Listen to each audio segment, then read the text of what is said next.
Lei teme un declassamento quindi al colore arancione? No, sono positiva, spero cioè ottimista, spero che rimanga comunque giallo. Io ho fiducia, fiducia. Vedremo come buttano le cose. Io vedo che i veronesi sono i veronesi, noi vicentini siamo molto attenti. Io porto anche il materiale nei locali, in tutto siamo molto persone abbastanza esigenti. Poi abbiamo Zaia che ci tiene in linea. Quindi secondo me, per noi, per quanto riguarda noi, poi vedremo come vanno a finire le cose. Considerando la gente che gira, sì. C'è il timore che possa essere declassato a fascia arancione? Beh sì, perché non dovrebbe? Sì, sì, assolutamente. Timore soprattutto per cosa?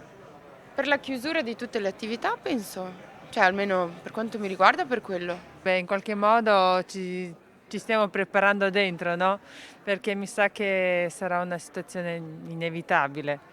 Poi, vabbè, la speranza è l'ultima a morire. No, io sono abbastanza tranquilla, per adesso, dopo non si sa. Non c'è problema. Passiamo arancioni se serve. Sì, ho paura. Sì.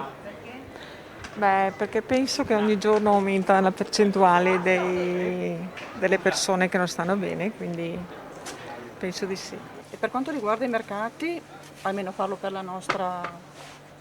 questa nostra attività, sono normali. Cioè la gente, la clientela è la stessa. Quello che manca è un po' il turismo, quello sì. Ma per esempio l'uso di mascherine, lei che li vede passare sono bravi? No, sono bravi. Non c'è una persona che passa senza mascherina.